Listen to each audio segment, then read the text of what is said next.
BBC Sounds. Music, radio, podcasts. If, like me, you can't imagine a day without coffee, these are worrying times. We're entering uncharted territory. Recently, international prices have been breaking all known records. Global stocks are running low and poor harvests are predicted. Why this is happening and what it means for coffee lovers and caffeine addicts will all be explained by coffee insiders.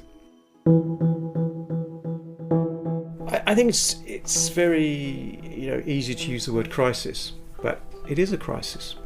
When it went through the $3 mark, that was pretty significant, and then up again to the $4 mark, which it had never done before. Quite alarming. The issue is the rate of increase. It's the speed of the rise and rapidity of that. As we'll be hearing, a big part of this story is about crop failure and poor harvests in key producing nations. And what's becoming clear is that we need greater resilience and more diversity in the global supply of coffee, and so we'll also be encountering the strange and unfamiliar coffees that could one day be in our cups. Coffees with fruits like small pears, with coffee beans that look like brains, with coffee species that had fruits with wings that were adapted to water dispersal, some with hairy fruits. All this amazing diversity which we really didn't expect. And I should add that although this edition is about coffee, it's also a story that goes beyond our daily cup. What's unfolding in the supply chains of beans right now touches on all the major issues impacting the world: conflict and trade wars, climate change, the rise of China and turbulence in financial markets. We'll be hearing fresh insights on all of those through the lens of a cup of espresso. Helping me to tell that story is Javier Blas, an expert in commodities at Bloomberg. We are at a very perilous time in the coffee market. A pound of coffee is trading at $4. That is the highest that we have seen ever.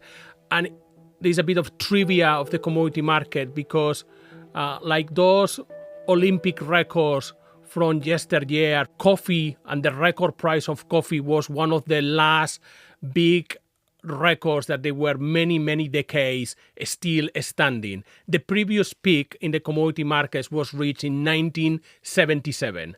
And only very recently, in the last 6 months, that record fell and we are in uncharted territory at $4 a pound, which is a price that if you have asked any trader perhaps 3 or 4 years ago whether that was possible, they will have probably rolled their eyes thinking absolutely no way. But before we take a deep dive into the global coffee trade, let's remind ourselves why the plants in the Coffea genus are so important to us. Back in 2021, Michael Pollan's This Is Your Mind on Plants was published, a book which had a section dedicated to the powerful influence caffeine exerts on our lives. Caffeine is a molecule that plants devised, and presumably they devised it, at least initially, as a pesticide. It is toxic to insects. It also discourages other plants from growing. So as the coffee leaves drop onto the ground and decompose, they keep weeds down. So in nature, coffee is basically a pesticide, but not exclusively. There are a couple very interesting exceptions. Certain classes of plants, including citrus, manufacture caffeine in their nectar. And it turns out that bees are attracted to caffeine. Low levels of caffeine, we don't know if they're actually getting a buzz, but they will return more reliably to plants that offer them caffeine. And not only that, they will do a better job pollinating those plants. So basically, caffeine is doing for these bees exactly what it does for us, which is turn us into more efficient and effective and more enduring workers. Like a lot of alkaloids that plants produce for defense, it has very interesting effects on the brain. Most of the drugs that we get from plants are alkaloids. They were originally pesticides. How do we interact with this chemical compound? For that, we need to understand something called adenosine. Adenosine is a neurotransmitter or neuromodulator in the human brain, and it plays a very interesting role. It basically, over the course of the day, adenosine levels rise, and they're preparing you for sleep. And they create what is called sleep pressure. And they connect to a particular adenosine receptor that's all over the brain and other parts of the body. And what caffeine does is occupy those receptors, hijack those receptors so that the adenosine doesn't have access to them. That is why we feel wakeful on caffeine. It doesn't necessarily explain some of the other mental effects. There is a dopamine release that probably is why it's so addictive. And there is also effects on memory and athletic performance. It has many, many effects on the human body that may go beyond the adenosine action. To really understand coffee, you believed you had to give it up. Why? As part of a challenge from a scientist I was interviewing, I got off caffeine for a period of 3 months. And he had told me, his name is Roland Griffith. He's also a prominent psychedelics researcher. But he had told me, you cannot appreciate the power of this drug in your life while you're still on it, because it's so insidious and subtle in its effects. And so you really should get off it to understand your relationship to it. And I did this, and it was really difficult in many ways. But the main takeaway from that experiment for me was I realized that 3 months in, I still didn't feel myself in the absence of caffeine. And it made me realize that my default consciousness is caffeinated. And I think that's true for most of us. We don't realize it, but what we consider normal consciousness is a caffeinated state. What's interesting and subtle about caffeine is, unlike cannabis or any number of other drugs, it doesn't have this kind of very specific weather about it. It feels very transparent, and you feel very normal when you're caffeinated, unless you're over-caffeinated. So in the West, caffeinated consciousness has become default, I think, for most people. Important to understand, 90% of people on this planet have a daily relationship with caffeine.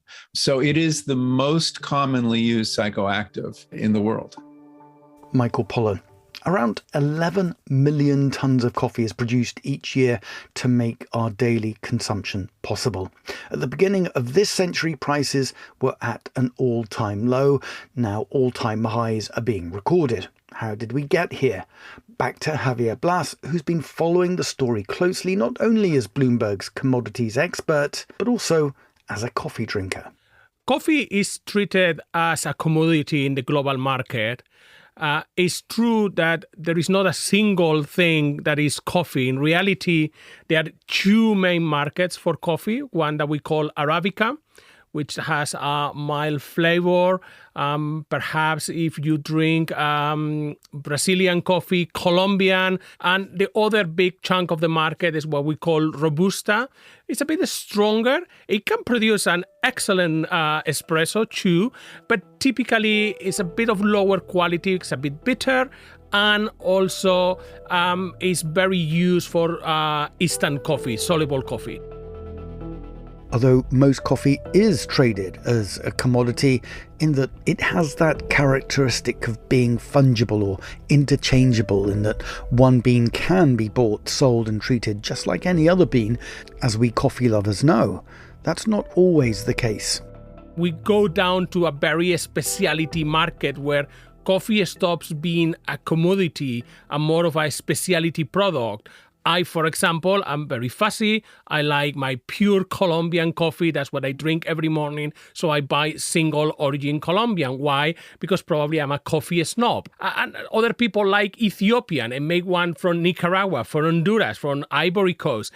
But for the big buyers, think about the big roasters, Nescafé, Nestlé, Starbucks. It is a commodity. They buy in great quantities, and typically what they do is a blend. They get different origins, they put it all together, and they create their in-house coffee. And at a global level, how is coffee traded? From the trading perspective, we can split it in two parts. We have one that is the physical coffee market, where physical commodity traders are buying the actual beans, and they go up country to the ports of the origin countries, and they will buy bags, 60 kilos bags, and they're very heavy. I have moved a couple of those bags in a warehouse in West Africa, and it's a job that I can do for about 30 seconds before I collapse. But they are buying physical coffee, and they track prices of multiple origins, multiple qualities. They know how to get the cheapest one blended with another and make that flavor that the final customer is looking like. And those big commodity trading houses on the physical market are some completely unknown names for anyone outside the coffee industry. For example, Neumann Coffee Group, a company based in Hamburg. They handle about 10% of the world's physical coffee. They are the largest player on the market, family-owned. Very few people outside the coffee market will even know that they exist. The headquarters in Hamburg is in Coffee Place. That's the name of the street. Coffee Place. It is called Coffee Place. So that is the physical market. And then we have a financial market where people buy and sell pieces of paper that equal some supply of coffee. But at the end of the day, when those contracts come to maturity, rather than supplying the coffee, one can opt to get just a payment. A lot of them are speculators who they will have a view about where the market is going and they will take a position on that coffee. We have two main markets for that. One market here in London where we trade Robusta, and one market in New York, and that's the big market where we have what we call the C contract. And that is the Arabica coffee market, that is the Brazilian coffee, and that is really the king of the coffee markets. And to explain the current record-breaking price spike, what do we need to understand about that trade? For the last 5 years, and the coffee market moves on a seasonal crop, but let's think about the last 5 calendar years. We have been drinking more coffee than we were producing. And many people will say, well, how that's possible? You cannot drink more than we are producing. Of course, we have inventories, and stockpiles are in producing countries, in consuming countries, and we have been using those stockpiles as a bridge because our demand was stronger than the supply. But the main problem was the supply. The supply has been lacking for the last few years. We have had relatively poor crops in some of the key producers. What went wrong? Things really got heated about 18 months ago when we effectively have a crop failure in Vietnam, which is the world's second largest producer of coffee. It accounts for about 17% of the crop on a normal year, but is also the largest producer of Robusta. So this was a big shock. That failure was triggered by weather. It rained very little in Vietnam during the key growing season for the coffee tree shrub. We lost a lot of Vietnamese production. The call on inventories increased significantly. Until then, things were getting a bit tight, but there was no alarm. But then it got hot in Brazil. And Brazil is a complete different thing. It is not only top one producer, but it accounts for nearly 40% of the world's output. And here in Brazil, it was the heat. It was too hot for coffee. And coffee is a plant that likes a kind of Goldilocks weather. Not too hot, not too cold, a bit of altitude. It likes nice weather during the day, cool during the night, the right amount of rainfall, not too much, not too little, at the right time. The weather is beginning to change in Brazil. The farmers were starting to complain that the plant was looking like was not developing right. After about a couple of months of really hot weather, the market began to be convinced that the crop in Brazil was going to be a lot shorter than normal because of that stress from heat. And that's when prices really started to rise. By the end of 2024, we have gone from $2 a pound to $3 a pound. And then everyone panicked almost at the same time. And in the space of 2 months and a half, we went from 3 to 4, and from 4.25.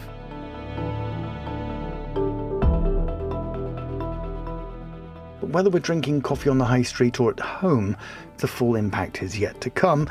But for some of the players further back in the supply chain, the businesses buying the beans to process, the roasters, it is a crisis. Why? Say that roaster needed to finance $100 million worth of coffee a couple of years ago. That means that today it needs to finance $200 million of coffee because the price has doubled. Is that coffee roaster going to find a bank willing to finance that? Perhaps yes, perhaps not. But what we have seen now is that a number of those coffee roasters have failed.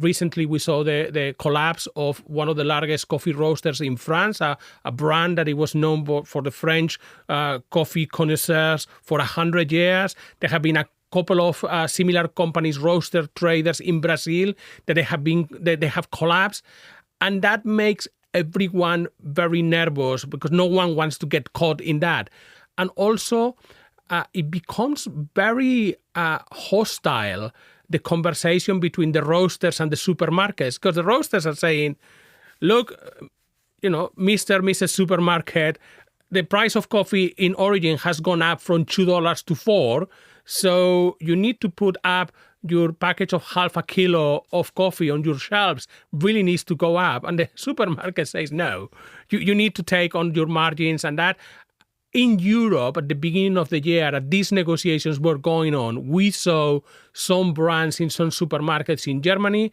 in the Netherlands, in Belgium, disappearing because the roasters refused to supply some supermarkets at the prices, and it got extremely acrimonious. Those conversations have been only finalized, and what we are seeing are significant price increases. We are seeing coffee prices in supermarkets going up between 10 and 20% at least. There must also be money to be made, not only for the farmers, but also for people who are buying at a price, selling at a price. The people who, obviously the farmers are making today money, particularly in places where they have not been affected by the bad weather. So a Brazilian farmer is enjoying a higher price, a Vietnamese farmer is enjoying a higher price, but at the same time they don't have coffee to sell because their crop is much lower than expected. Colombia, third largest producer of coffee, that is a very different situation. They have a normal crop and ultra high prices, so Colombian farmers are making good money. The other people who have made very good money are some speculators in those financial markets for coffee who saw this coming, to the point that they will deploy their agents into the farms of Brazil, the Vietnam, and what they will do, one thing that is absolutely crucial, you want to get it right, which is we call bean counting. And bean counting is exactly what it sounds. They send people to the farms and they literally count how many beans are in the average plant. Do that in multiple farms, multiple times over a period of a month, and you can extrapolate the coffee production of that country. If you have that information and the market has not figured out yet that the crop was coming down and you take a position that will benefit for higher prices, you are to make a killing. That is extremely valuable insight. Very much insider information because they sound like spies almost on farms. It's almost like sending your spies, and it's completely legal. It's with the agreement of the farmers, and they do it. There are companies that they specialize, but a lot of these speculators, they will have their own specialists in-house. They are agronomists. They are highly trained. In some ways, it's like electoral polling. How is possible that polling experts can tell us who is going to win the election a month before we all vote? In some ways, they do the same. But the advantage here is that the plant doesn't lie. As long as your field and your sample is right, you are going to get the right answer. And that is inside information, effectively is creating your own inside information, is perfectly legal, and millions of dollars have been made in the last few months thanks to that. We've talked about the supply side. What's been happening on the demand side? So you've explained that year on year, this increase in consumption. Where is that happening? The place that it has been a bit of the talk of the market recently from a demand perspective has been China. And China, you have asked me 20 years ago, what's China for coffee? I would have said a producer, because they produce some coffee in the south of China. And I said, look, the average Chinese drinks tea. So not much of a demand story there. China 20 years ago was not even in the top 30 of consuming countries, despite the billion people size of the country. But more recently, the Chinese have started to develop a bit of a taste for coffee. Not just for coffee, but a bit of the culture of the coffee shop that goes around drinking coffee. Slowly but surely, the demand has been increasing and more coffee shops were opening in China. Last year, China was the top 7 consuming nation.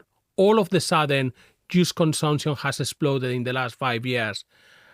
And now the expansion of that coffee culture is spectacular, to the point that the Starbucks opened 2 coffee shops a day in China in 2024.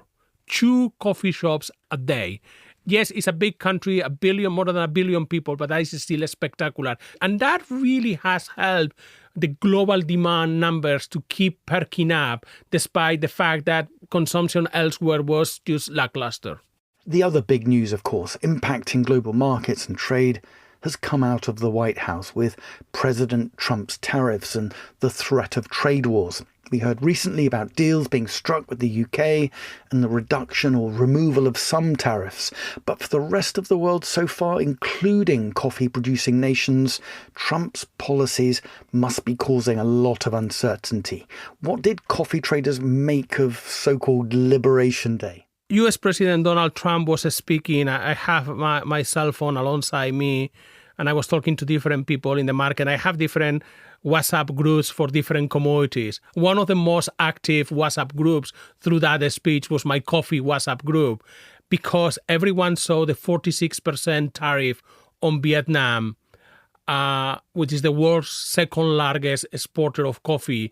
And everyone was, I don't think it's an exaggeration to say everyone panicked. That will have been a big impact to the market. Still, a lot of other coffee producers are hit by a 10% tariff, so that is going to be a significant increase in the cost of bringing coffee into the U.S. market. I was in New York recently, and I paid $8 for a espresso. I was plus the tip. It was $10 espresso. I was like, holy cow! That's it. I'm not having more espressos today. Importantly, coffee is not exempted at the moment from any of the tariffs. It's not exempted. It's not. So that $8 espresso that you had the other week could become, I'm planning to go to the United States soon again to the East Coast, and I'm terrified. Yes, that's going to be really bad. We are seeing coffee prices in the American supermarkets going up quite quickly. It's not just the absolute number and the fact that, the announcement on Vietnam on 46%, the 10% on other origins, but it's also the uncertainty that brings into the market. The fact that we don't know what it's going to mean tomorrow. We don't know whether the number is 46, 10, none, or perhaps 250. It seems that it's at the whim of Mr. Trump, whether he wakes up on the left or right side of his bed and then sends a social media message. Javier Blas with an insider's view of the global trade. And on the subject of tariffs, their impact on food, and news of the UK's ongoing discussions with the US, there is regular coverage on Farming Today, and also look out for a future in-depth edition of the food programme. But on the dramatic coffee price spike, let's hear from another industry insider. London-based D.W. Wakefields has been trading coffee since 1970 as an independent business, family-owned. So how has the price spike looked to them? Over to Hannah and Simon Wakefield. If you just take $4 as a straight simple number, it's very significant. You know, I was working in coffee back in, about 84. And we did see during a frost period, the market go up to 330 back in the 80s. And but it came back down pretty quickly after that as well, because it was a particular spike. And to see the market go up and then stay up here, I think that is what's unprecedented. Markets need volatility, but we've had massive volatility. And when you get these sorts of swings, it does make people wonder what's next. So it's almost the new norm. Hannah, as we heard earlier, much of the price spike is still further back in the supply chain. We've seen some increases in the retail price, but do you agree we're still awaiting the full impact? I think it's yet to come. We're very much experiencing the high prices now, but we're a couple of steps as an importer further up the chain than a consumer. So first it comes into us and then to a roaster and potentially a cafe or a supermarket, or there's a few steps between, and that impact might not yet be felt for the consumer. But no doubt all coffee prices have gone up, so we are expecting to see them rising at consumer level as well. Your cup of coffee is likely to be increasing in price, probably quite soon. And that's after prices of some major brand instant coffees have already increased by a third in the last 12 months. And according to price monitoring by the Grocer magazine, similar increases are being seen in most coffee in the UK. But let's turn to the future. Is there a way of preventing such big price spikes longer term? As we've heard, there are a number of different factors playing out in the global coffee trade that's led to these record-breaking numbers. But the most worrying is no doubt climate change. The world mostly depends on just two species, Arabica and Robusta, and both are struggling with increased temperatures and more erratic rain patterns. But as we've reported on the food programme before, there are more than 130 identified coffee species. Could others now provide us with greater resilience and also deliver a delicious cup? Over to Dr. Aaron Davis, Senior Research Leader of Crops and Global Change at the Royal Botanic Gardens, Kew. Back in the mid-90s, starting in Madagascar, he began looking for exactly that type of coffee.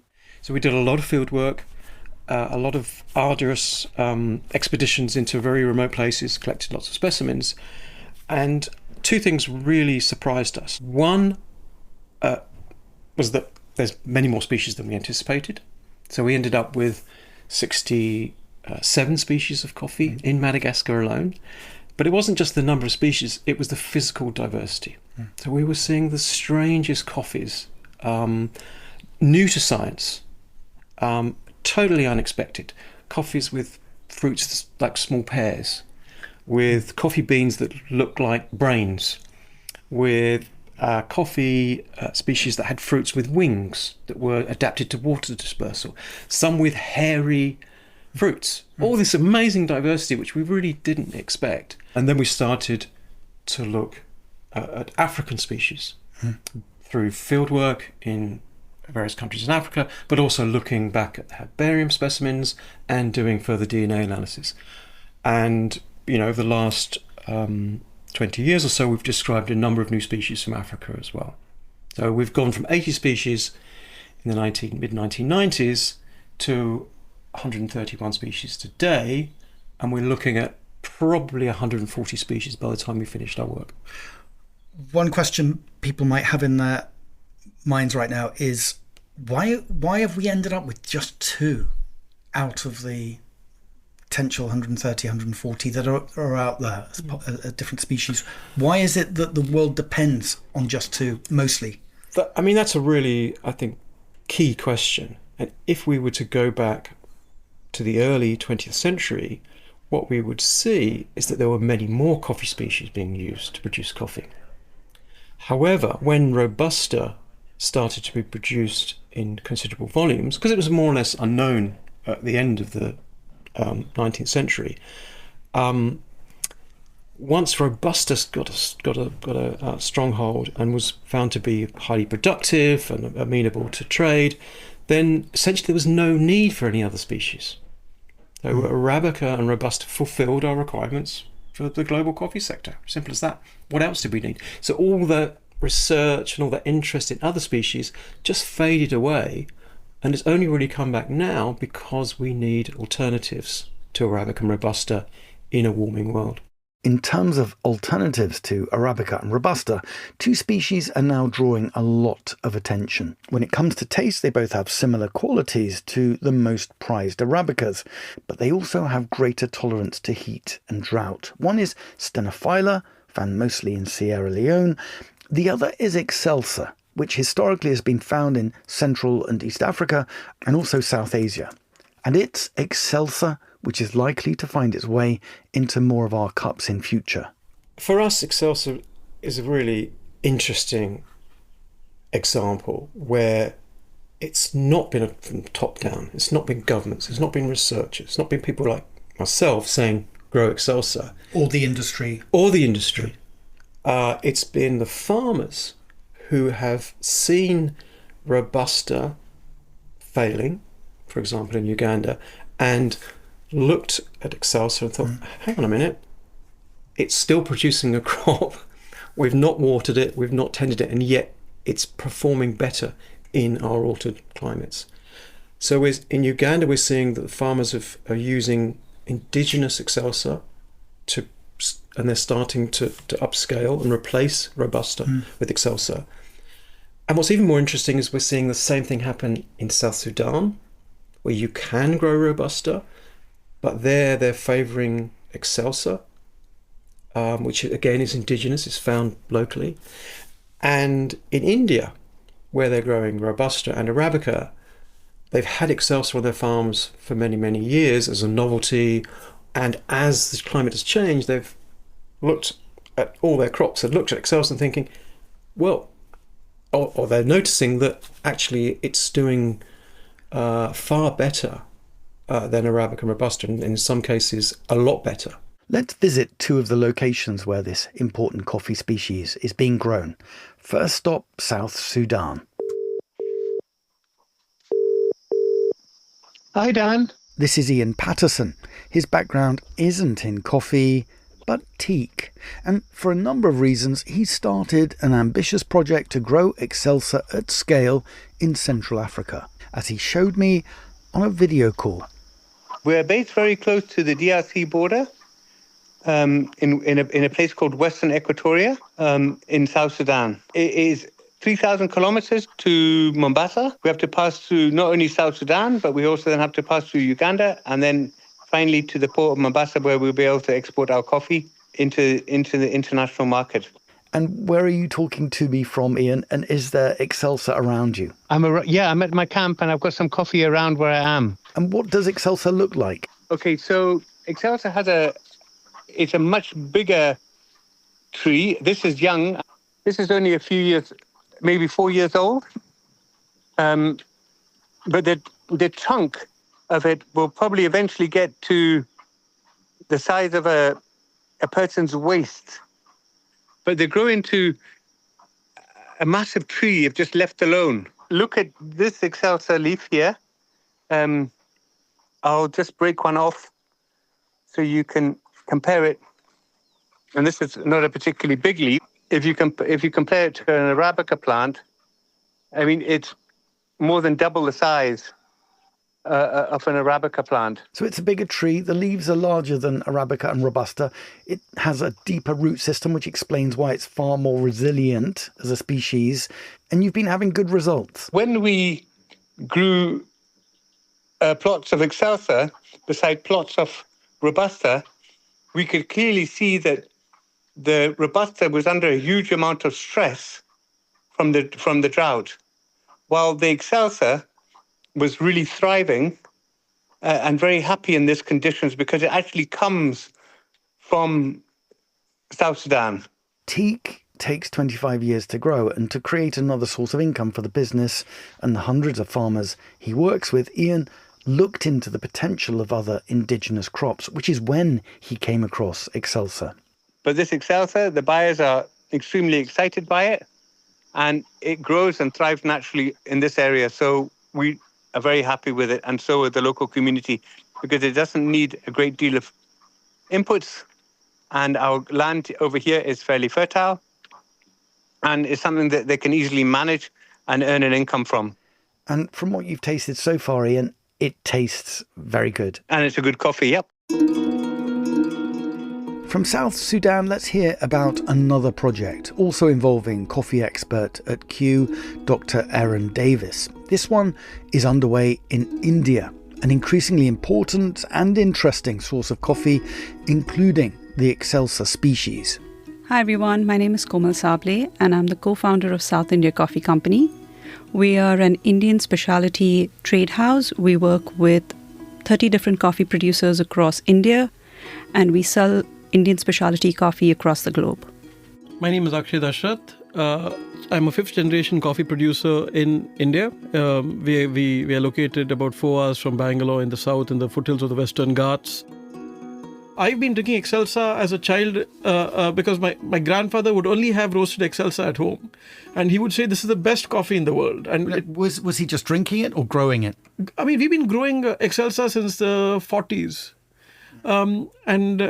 He would say this is what you need to drink, and I used to drink it with milk every time I came to the farm for my holidays.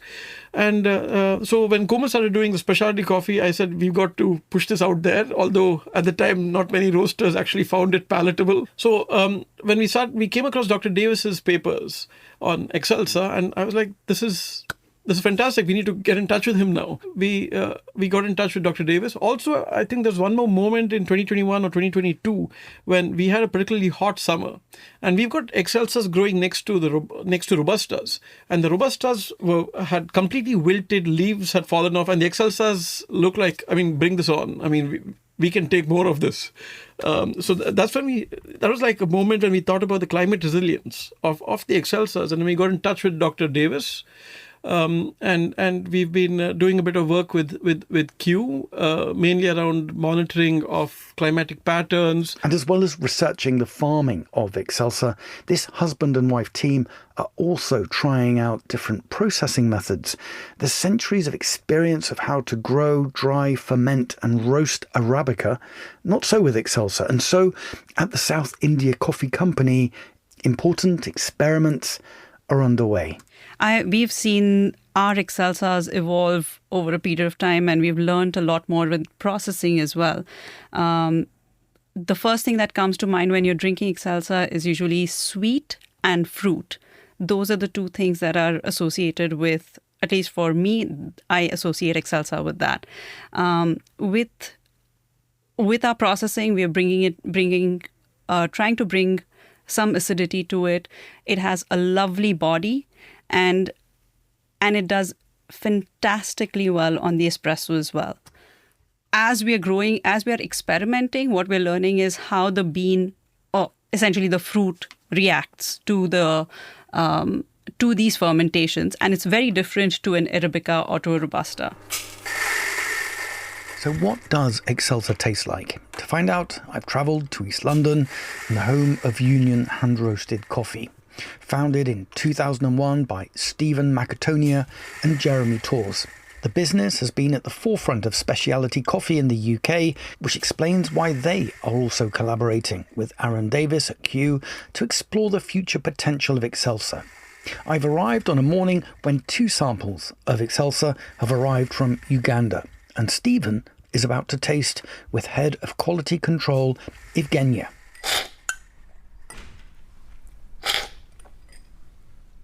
Why the slurp?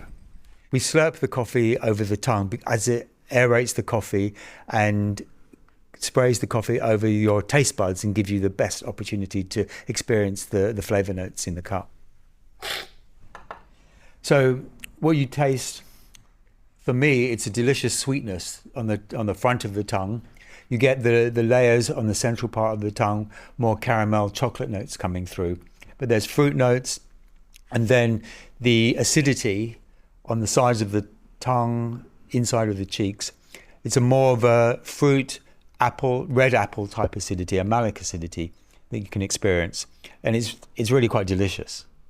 You can definitely tell that it's quite a fruity coffee. So on top notes, it would be fruitiness, a bit pulpy, like ripe fruits, maybe like a plum, ripe nectarine, those types of flavors, with some light florals there as well, like a rose, maybe a bit of lychee. In the middle, you would more likely get some nutty notes or caramel flavors. Yeah, kind of sweet cereals, biscuit, those types of flavors. I am not a professional coffee taster, but I do drink a lot of espresso. And so, as an experiment, Stephen and Evgenia made me a cup of Excelsa espresso, which, if I tasted it blind, I would have believed it was an extremely tasty, bright and sweet Arabica. Wow, that is phenomenal, isn't it? It's very different. It's quite zingy. Mm-hmm. There's the lemon, it's very sweet lemon. And the phosphoric, almost the acidity there is really quite dynamic. Really so alive, isn't it? I mean, in terms of that, really bounces around the mouth in a pleasant way. That is interesting. It's amazing when you just off the cuff try a side experiment. You can learn things you didn't expect to. There is a crisis underway, but as we've heard, there are also reasons for excitement and optimism. For a century, huge amounts of coffee diversity has been sidelined. Diversity we now need. And as the planet is changing, it's the farmers who are responding as they observe what will grow in more challenging conditions. And with the expertise of scientists such as Erin Davis and producers in South Sudan, Uganda and India, expect to see more Excelsa becoming available this year. In the meantime, as the impact of the price spike hits home, it's also worth reflecting that a fruit grown in some of the most remote farms in the world is still able to give us huge amounts of pleasure and stimulation for what will just be a few more pence a cup. Money that will hopefully eventually find its way back to farmers.